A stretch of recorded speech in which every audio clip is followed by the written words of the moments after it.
Okay, good morning students. Welcome on the platform of RPS online classes.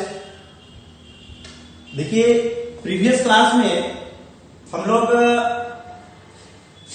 Jin topic को पढ़ चुके हैं, मेरा मतलब है सबसे पहला चीज हम लोगों ने पढ़ा था फोर्स का प्रीवियस मतलब पहले के क्लासेस में पढ़े गए डेफिनेशन।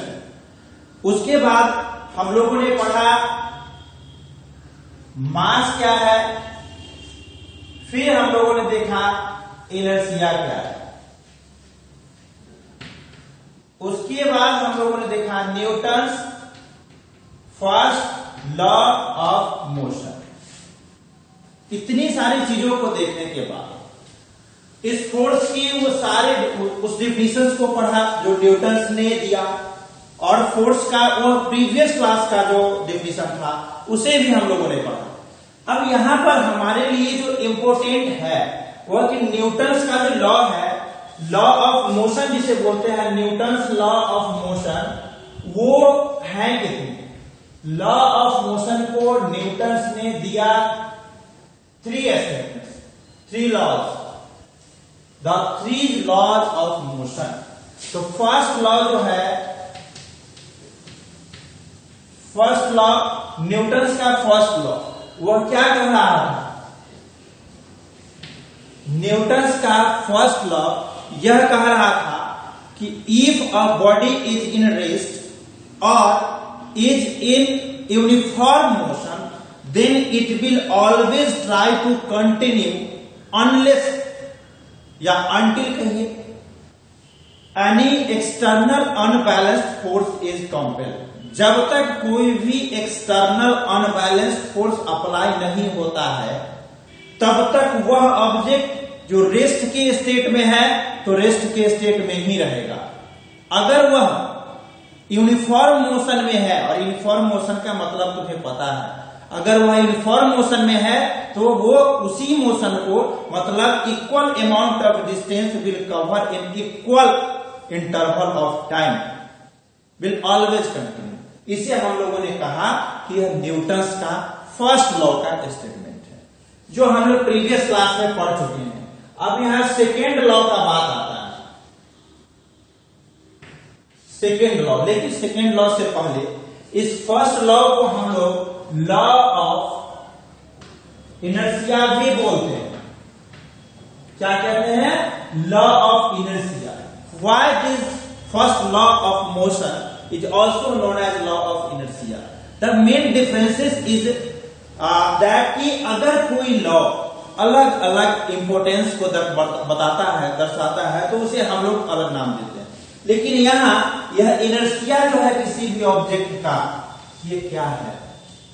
तो इनर्शिया किसी भी ऑब्जेक्ट का वह प्रॉपर्टी है जिसके द्वारा यह अपोज करता है उसमें, उसके स्टेट में किसी भी तरीका के चेंजिंग हो। तो अब उस चेंजिंग को अगर यह अपोज करता है इनर्शिया, तो किस किस तरह के चेंजिंग को अपोज करेगा? पहला चेंज, अगर वह रेस्ट में है तो उसको मोशन में लाने जाइए, वह चेंज वो एक्सेप्ट नहीं करेगा। तो इसका मतलब हुआ कि अगर रेस्ट में है तो रेस्ट में ही रहना चाहेगा। अगर वह ऑब्जेक्ट मोशन में चल रहा था, यूनिफॉर्म मोशन में था, तो उसके अगर जनरली अगर वो खुद ब खुद उस वेलोसिटी को कम या ज्यादा करने के काबिल होता, योग्य होता, तो एक्सटर्नल फोर्स की एप्लीकेशन नहीं होती। वह खुद ब खुद नहीं चेंज हो सकता है, एक्सटर्नल फोर्स अप्लाई करना पड़ेगा, तब जाकर के वह एक्सेलरेट होगा। इसका मतलब है कि वह अगर यूनिफॉर्म मोशन में होता तो उसको भी नॉन यूनिफॉर्म नहीं होने देगा, अपोज करेगा उसका। इस वजह से यह इनर्शिया का वो सारा प्रॉपर्टी और Newton's first law of motion के वो सारे प्रॉपर्टीज एक साथ एक जैसे लगते हैं। इसीलिए इसे कहा जाता है कि Newton's first law of motion gives और define the inertia. So sometimes the Newton's first law of motion is also known as law of inertia. Okay, अब इसके प्रीवियस क्लासेस में हम लोगों ने इसे क्लियरली एक्सप्लेन भी कर रखा था। बैलेंस फोर्स, अनबैलेंस फोर्स, इस सभी को हम लोग क्लियर कर चुके हैं। इसलिए हाँ, अगर तुम्हें ऐसा कोई भी प्रॉब्लम होता है, तुम्हें तुम्हारे सबसे पहले यह कर, देखिए किसी भी बुक से क्वेश्चन पूछेगा तो हम तो सोल्व कर देंगे, लेकिन तुम्हारे लिए वो प्रॉब्लम हो जाएगा। कि तुमको डिफरेंट डिफरेंट बुक से सिर्फ तुम क्वेश्चन कलेक्ट करोगे, but one thing is important in this condition कि you have to complete one book. तुम्हें एक बुक को कंप्लीट करना चाहिए, न कि 100 बुक को सिर्फ कभी इससे ये चैप्टर कभी उससे वो चैप्टर, कभी यहां से 5 क्वेश्चन कभी वहां से 10 क्वेश्चन कलेक्ट करे। ऐसा करने की जरूरत नहीं है तुम्हें। सबसे पहले एक और केवल एक बुक को कंप्लीटली उसके हर एक पॉइंट को स्टडी कीजिए, और उसके किसी भी पॉइंट में गड़बड़ी आती है, नहीं समझ में आता है, क्लियर नहीं हो पाता है, तो हम है ना उसे एक्सप्लेन करने के लिए। समझ रहे हैं मेरी बात को? तो इसलिए इस चीज पर फोकस कीजिए। अब देखिए ये न्यूटन्स का सेकेंड लॉ, न्यूटन्स का सेकेंड लॉ कहता है the applied unbalanced force on any object will directly proportional to the rate of change of momentum। समझ रहे हैं मेरी बात को? किसी भी ऑब्जेक्ट पे लगाया गया अनबैलेंस्ड फोर्स डायरेक्टली प्रोपोर्शनल होता है rate of change of momentum के। क्यों? ऐसा क्यों? तो देखिए फर्स्ट लॉ में जो उन्होंने कहा था, न्यूटन्स ने कहा था कि कोई भी ऑब्जेक्ट रेस्ट में है, अगर रेस्ट में होगा तो उसका इनिशियल वेलोसिटी कुछ होगा, और रेस्ट में है तो इनिशियल वेलोसिटी 0 होगा। अगर रेस्ट में है तो इनिशियल वेलोसिटी 0 होगा, बट कुछ टाइम वह टी टाइम लेने के बाद, ठीक है, कुछ टाइम लेने के बाद वह फाइनल वेलोसिटी को अचीव करता है। वह फाइनल वेलोसिटी अगर v है, फाइनल वेलोसिटी अगर v है, तो इसका मतलब क्या हुआ? u से v इन टाइम t। समझ रहे हैं? u वेलोसिटी से v वेलोसिटी तक पहुंचने में कुछ टाइम t लिया। अब यह जो फोर्स अप्लीकेबल होगा, क्योंकि जब तक फोर्स अप्लीकेबल नहीं था तो रेस्ट में ही था, अब यह u से v तक गया है कुछ टाइम t लेकर के, तो इसका मतलब है कि कहीं ना कहीं यह अप्लाइड फोर्स का, अप्लाइड अनबैलेंस्ड फोर्स का जो वैल्यू है इस वेलोसिटी में चेंजिंग के प्रोपोर्शनलिटी में आता है। तो इसीलिए न्यूटन्स का सेकेंड लॉ जो न्यूटन्स ने दिया, उससे पहले एक क्वांटिटी को उन्होंने डिफाइन किया, एक फिजिकल क्वांटिटी को उन्होंने डिफाइन किया,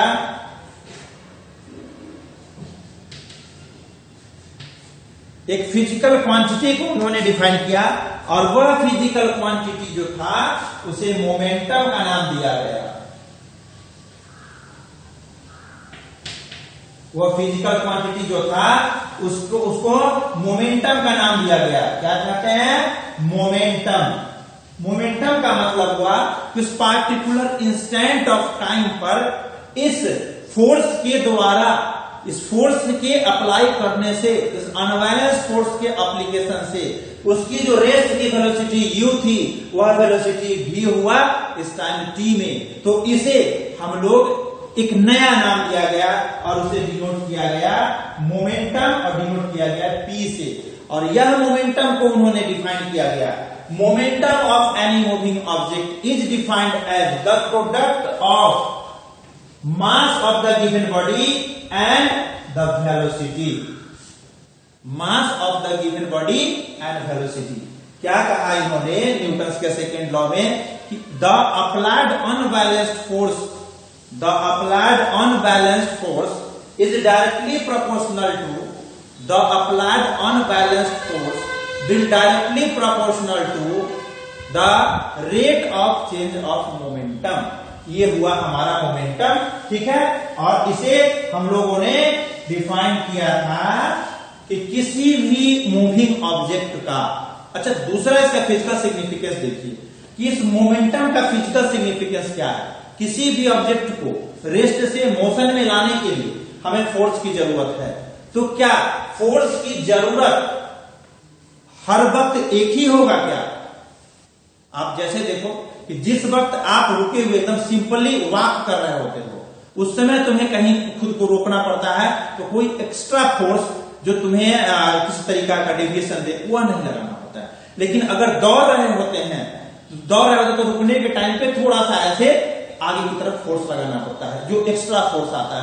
यह फोर्स क्यों लगाना पड़ा? तुम्हारा मास तो चेंज हुआ नहीं, तो नहीं चेंज हुआ, बट यहां क्या है कि किसी भी ऑब्जेक्ट को रेस्ट से मोशन में लाए हैं, उस मोशन में आने के बाद उस ऑब्जेक्ट को फिर से रेस्ट में लाने के लिए जो फोर्स हमें लगाना है, वह फोर्स हमेशा उसके वेलोसिटी के अकॉर्डिंगली ही लगेगा।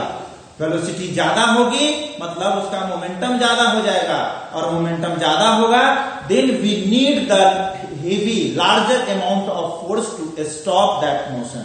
उस ऑब्जेक्ट के मोशन को, उस ऑब्जेक्ट के मूविंग कंडीशन को रोकने के लिए हमें एक्स्ट्रा फोर्स की जरूरत पड़ेगी अगर वह मोशन में है, उसकी वेलोसिटी हायर है। तो अगर वह रेस्ट में है तो कोई फोर्स की जरूरत नहीं है। सिंपली देख सकते हैं कि अगर कोई ट्रक कहीं पे रुका हुआ है तो आराम से तुम उसके बगल में जाकर के इसको चिपक जाते हो, सट जाते हो, कोई टच करते हो, कोई फर्क नहीं पड़ता है। लेकिन वही ट्रक अगर 40, 50 या 60 के स्पीड से चल रहा होता है, उस समय उसके सामने से टच करने के लिए जाइए क्या होगा, खुद समझ सकते हैं। वह ड्राइवर अगर उस ट्रक को 20 की स्पीड में चला रहा होता है, उस वक्त उसे रोकने के लिए जो जितना फोर्स लगाना पड़ता है, हल्का सा अपना पैर वह ब्रेक पैडल पे जाकर रखेगा, गाड़ी रुक जाएगी। लेकिन वही ट्रक अगर 60, 80 की स्पीड में चल रही होती है, उस वक्त उसे अगर रोकना है तो वह नहीं रुक पाता है।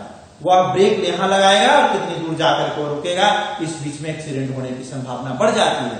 तो हम यहां यह समझाने का मतलब सिर्फ ये है कि we need the force to stop a kind of motion is depending upon their velocities, and that is known as the product of velocities and the mass is known as momentum of the body।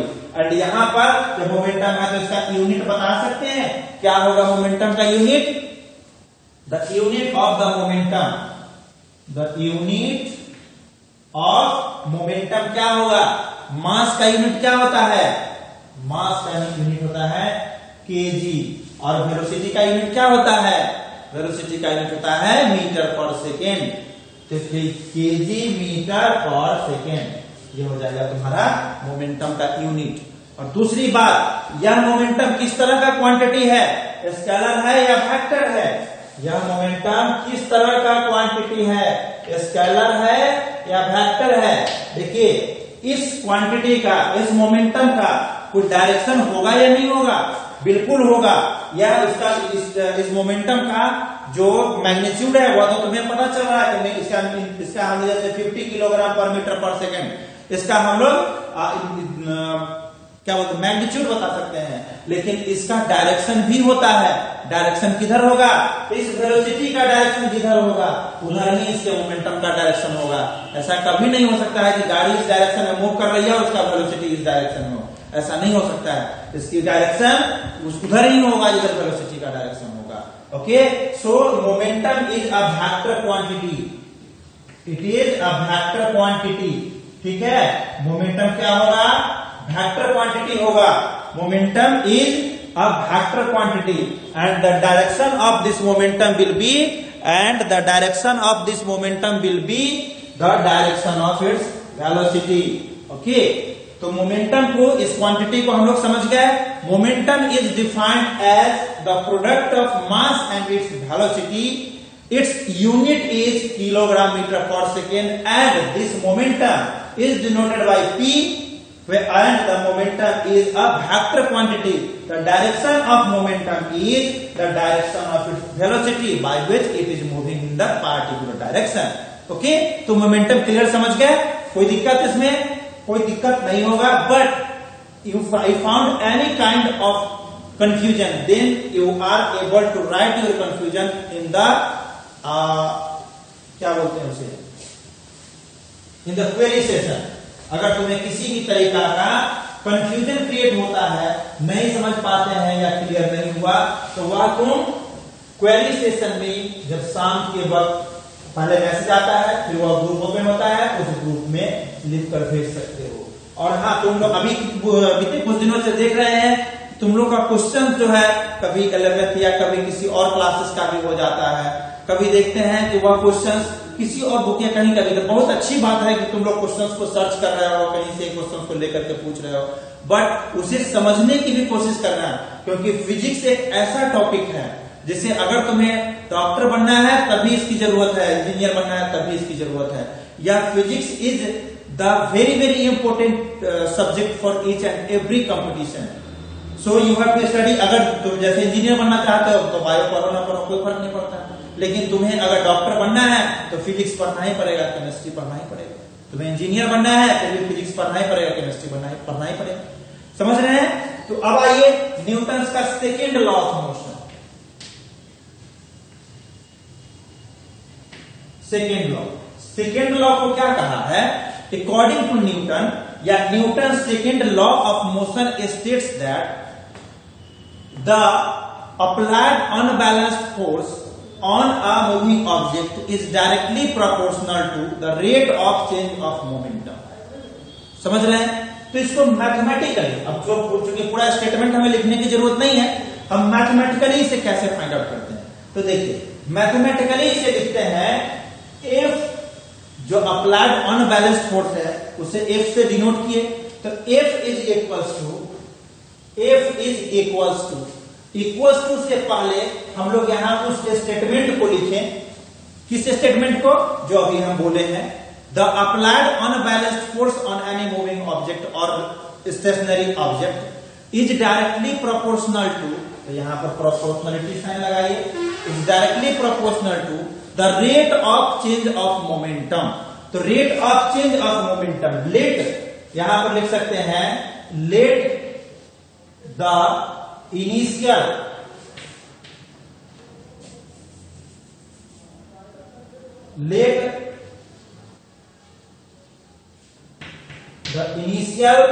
Velocity